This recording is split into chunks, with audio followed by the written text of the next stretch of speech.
Hi, everyone, and welcome to another edition of Round the Table with CulinArt. I'm Matt Santarpia, Director of Learning and Development for the company, and I am once again thrilled to be here to speak with you about a very important topic to Compass Group, to CulinArt, and to all the Compass Group family of terrific companies, and that's Stop Food Waste Day, something that was pioneered, engineered, and fostered and developed by Compass Group. And we've got a wonderful round the table participatory list with you today. And I'm going to start things off with our Senior VP of Sustainability and Culinary for Compass Group USA. This is Amy Keister. Amy, thank you so much for joining us. Thank you so much for having me, Matt. Thrilled to be here. Thank you. We appreciate it so much. And one nice thing about this particular broadcast, ladies and gentlemen, is that you're going to be seeing in real time the levels of support within Compass Group and CulinArt and through all of our sister companies as it relates to this very important initiative of Stop Food Waste Day.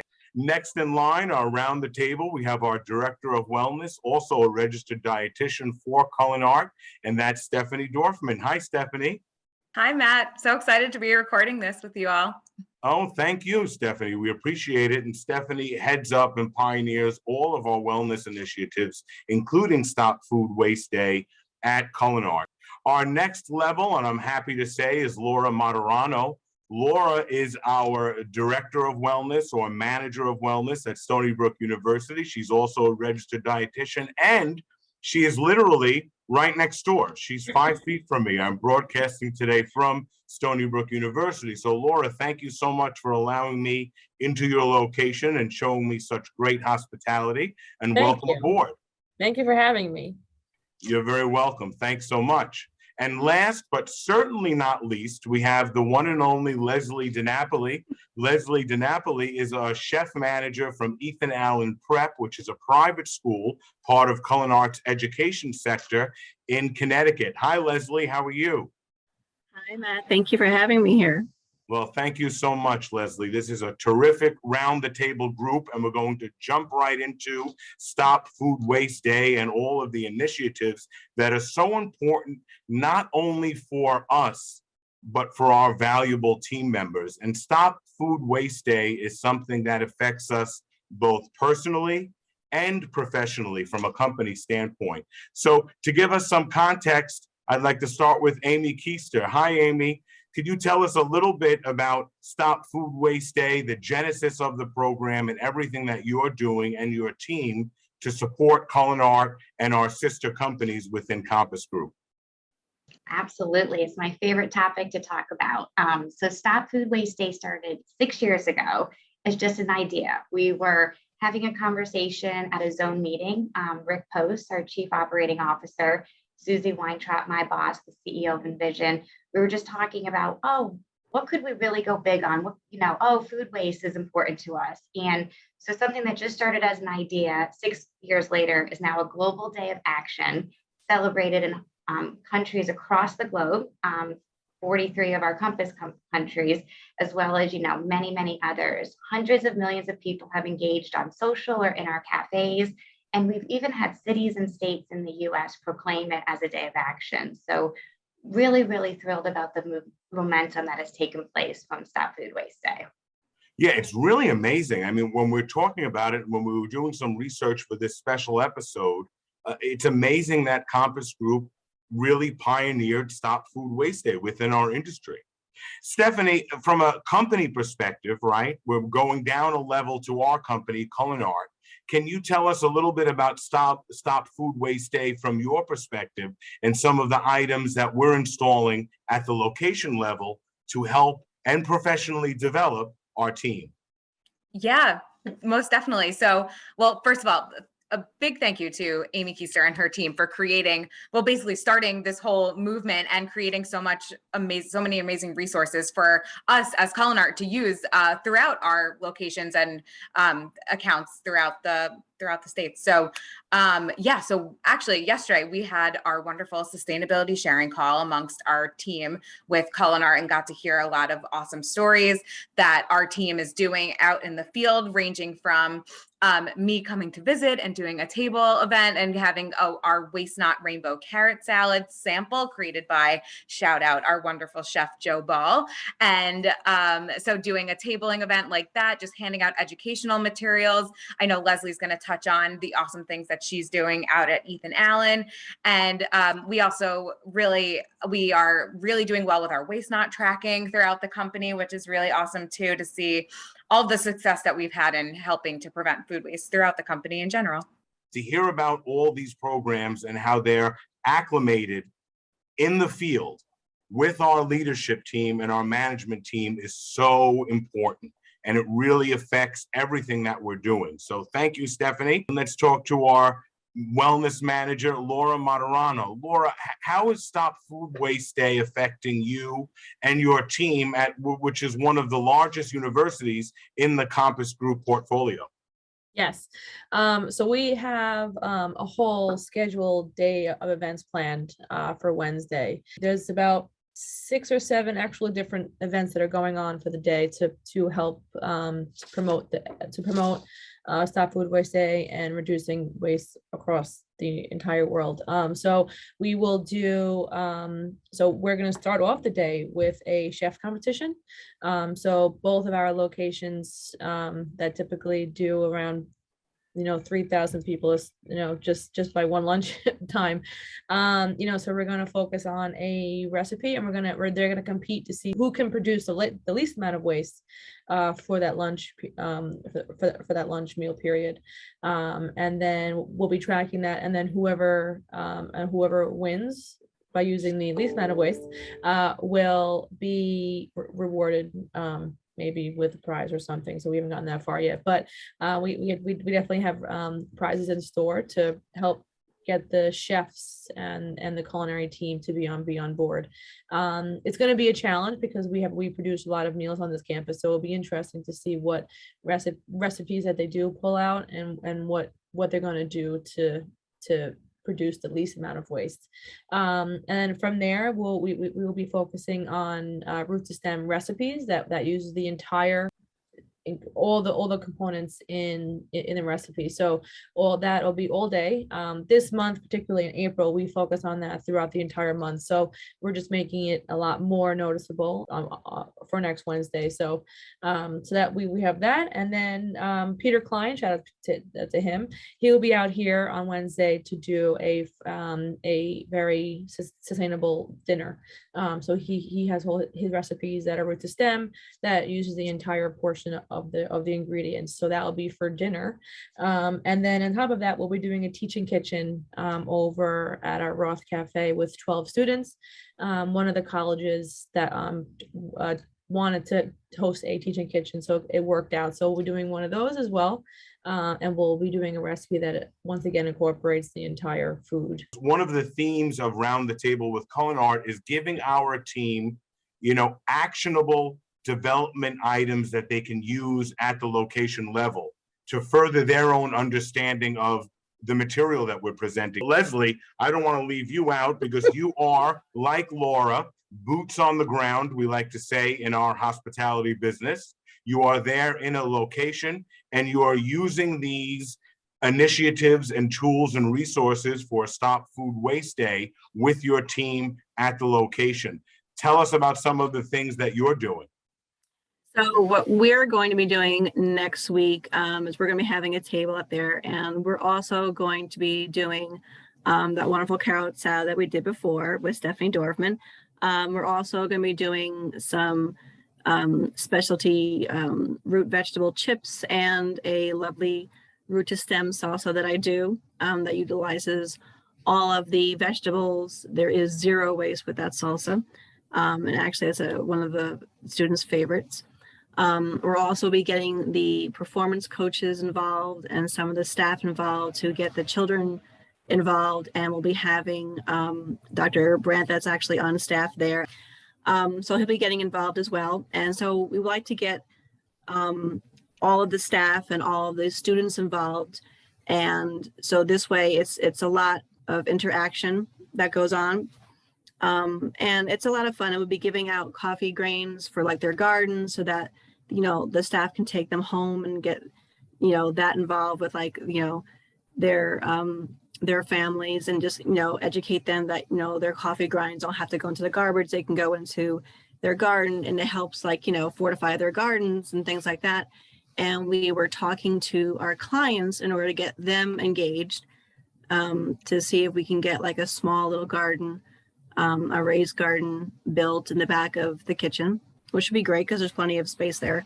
And some of Stephanie's favorite little kitchen regrowth that I have growing in the back of our kitchen, with some of the carrot tops and some of the celery that we have there, I have regrowing, and I usually replant that, and then it grows, and then I kind of utilize that in some of the salads that we have. And it's kind of fun because the kids get to watch that grow, and they're like, oh, that's so cool. Like, what are you doing with that? Like, what is that? And it kind of engages them to see what they can do and take back to their houses and their homes and things. So it's a lot of fun. Wow, that's great. And I love how you're engaging every aspect. And one thing that strikes me also in everyone's conversation is how when we focus on something as an organization, we make it successful. We talk about engaging our team and training our team, but it's that focus that really makes it work. And all of us are making sure that we're focusing on this initiative in the long term as well. And I think that focus makes us successful. Just making it a part of our dialogue and our conversation with our team, and then giving them these actionable items as kind of homework assignments, if you will, gives the program a lot of depth. So that's wonderful. Amy, I thank you, Leslie, appreciate that. Amy, I want to jump back to you for a second and talk about that idea of engagement. And maybe you can share some of your thoughts on that engagement process as you've created this campaign and program for Stop Food Waste Day, and how important that is to the success of the program. Definitely. And Leslie, I really want that recipe for the salsa. That sounds incredible. And absolutely. And I would say that's the engagement, because the example I was going to use is we're so proud today. We launched the first ever global Stop Food Waste Day cookbook. And so we took recipes from around the globe, and one that was selected was from Chef Peter, a smoky chicken salad. And it's just, I think the engagement is the fact that when you talk to Leslie and you talk to our dietitians and our chefs, no one wants to waste food. And so how do we harness that energy and empower all of our associates to just do what they do best? And so the cookbook's a great way of highlighting our incredible culinary talent, and then letting people know at home how they can utilize it. And then again, it's just really, really simple tools. So we talked a little bit about it, but we launched Waste Not and then enhanced it with Waste Not 2.0, where it's tablet-based, it's designed by chefs, and it's really built to complement the activities that are currently happening back of house in the kitchen. Anyone who's worked back of house knows how busy everyone is. And so we need something very basic, but that also can help change behavior by building awareness. And it can really be a great teaching tool. So I think it's all about how we look at it is what can we do to enhance the Leslies and the Lauras for them to really be doing what they're best at, which is making great food and also talking with our guests, but just ensuring that they have the tools in place to train their staff so that we're doing the right thing in our kitchens, and then we're telling our guests how they can do the right thing in theirs. And what's also, and I love the idea of a cookbook. I mean, when we're speaking about engagement and really getting our team involved on a broader scale, nothing better than that. Also, at Compass Group, this comes from the very top of the company, Amy, which I think is very important. And they take a very hands-on approach in the administration of this training, in the effect it has on our business, and more important than that, the effect it has on our communities at large. So it really is something that's cutting edge, to say the least. Terrific. Thank you. No, absolutely. And even back on the cookbook, talking about from the top, it's endorsed. The foreword is from Dominic Blakemore, our global CEO. So it really is something that's talked about in global board meetings all the way down. Wow, that's wonderful. Stephanie, we want to talk about some actionable items. And now we want to talk about things that we're doing as a group, as a company, to continue to professionally develop our team. Not just leadership, but our associate level, at all of the levels in our business, which all play such a key role in making not only Stop Food Waste Day a success, but success of the business at large. So what are some best practices, one or two, that you can share with our team? And then Laura and Leslie, I'm going to move to you with those questions as well. And remember, we want to use this as a tool. So after this broadcast, our managers can say, you know what? I saw that round the table with CulinArt about Stop Food Waste Day. And now starting tomorrow, this is something that I can do or continue to do. Stephanie, take it away, my friend. Thanks, Matt. I am full of the tips and the tricks on how to enhance our waste not and practices throughout our accounts. So I think the biggest tip that I can offer our managers and employees out in the field is to take advantage of the My LMS trainings that we have available to us online. There is a waste not training in general, but then there's also becoming a waste not champion training. Amy, and correct me if I got that title wrong, but thank you. And which was made after the fact and made by chefs for chefs to help enhance their chopping skills, their food prep skills, their waste not tracking in general. So that's something that is probably the top tip that I have for our staff out there. And tip number 2 is another video through My Compass that's on the Waste Not homepage, and it's a check your chop video on how to, like peel melons the right way or chop our vegetables the right way. And there's a little handout or informational sheet that goes along with it. So just simple tips and tricks and tools that we have at our fingertips that we may not know about, that is just accessible to everyone throughout the company. Wow, I love it, Stephanie. And I love how we're harnessing the power of Compass Group. And that My LMS, or My Learning Management System, is another best-in-class program that gives us a foundation for training for all of these initiatives. Laura, thanks, how Matt. about you? You're welcome. How about you on your end, again, in a university setting? What's a best practice tip or an actionable item that we can give our team at large? So one of the things I think the most important thing is including the staff members at all levels. Their input does matter. This year we rolled out Waste Not 2.0. So, but it's a different way. It's different how we were doing it in the past. So this year I took the practice of really incorporating feedback from the chefs in regards to where they want to position the tablets. And we're a very large facility. We have about 6 kitchens in one, and we think it's an easy for us.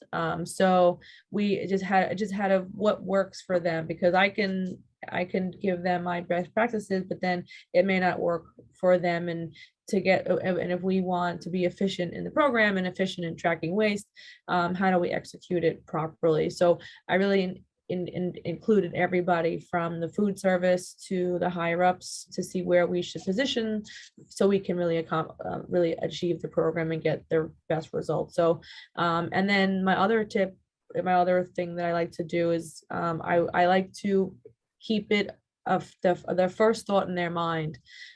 So what I on a weekly basis or every 2 weeks, we have conversations about waste not and how and where do we start, what can we change, what did we change, what recipes work, what things didn't work.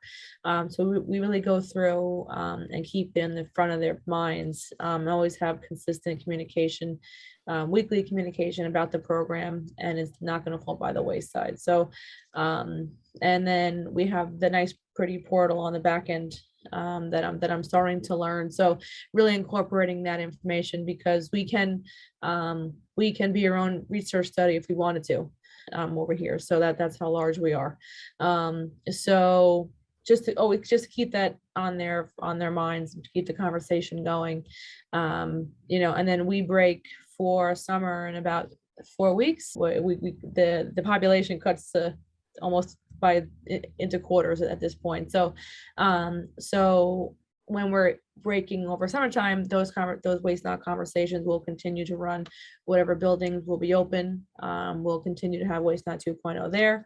And then really hand tailor the buildings that are closed. So even over summer break where we come to a light stop, those conversations will be continued so we can really implement it full force back up and running in fall. This is a benchmark for next year because we rolled out Waste on 2.0, and then we have a whole year to kind of to whole year to beat our goal, I guess, from this year. So it's a good on a yearly basis. Stop Food Waste Day is really kind of like that. Okay, by Stop Food Waste Day for 2023, we've had set this goal and we have set this goal. So we're on a yearly basis, we can improve and make changes as the world changes. So excellent, right? And as our business changes, right, Yeah. our business models continue to change, and we have to be able to adapt to those different surroundings or settings. So wonderful, Laura. Thank you, Leslie. How about a best practice that you can share from your, hindsight view in that private school setting? So a good best practice that I like to utilize is the tool of the waste not bucket. So for us at my unit, we have a lot of students and athletes that have allergens and really specific things that they are sensitive to with their system. So for me, it goes in a two-part fold, whereas I can utilize that tool, that waste not bucket, to get involved with the training of my staff and the cross training of my staff and see where, how they, cut their food and how they peel their vegetables and how they peel their fruits and things like that. And I can utilize those peels because we don't use bases whatsoever because we have a lot of athletes that are allergic to things like carrots and things. So we do all of our stocks and soups from scratch. So I use all of those peels to do all of those soups and stocks from scratch. So that helps me. So we have very, very, very little vegetable waste, if any, because we use all of those scraps. So that waste not bucket becomes a really vital tool as far as cooking goes and training goes. So it helps in it as far as a two-part for me. So that's a really great tool in our unit. And it also helps as far as training goes, as far as seeing, where my staff needs more training, if they need more training, like, showing them where they, can trim back a little bit more on the waste, and then showing them like, not only, saying, hey, listen, this needs to be cut and reduced by a little bit more, but then showing them why, and then showing them how, and then showing them the end result, like, this can be used for a stock, and like, look how much more flavorful it made this, and then showing them the end result. So you're not just, identifying the problem, you're showing them the end result. So it's not just, criticizing, you're showing them a great product and end result. So it's, it helps go over a lot better.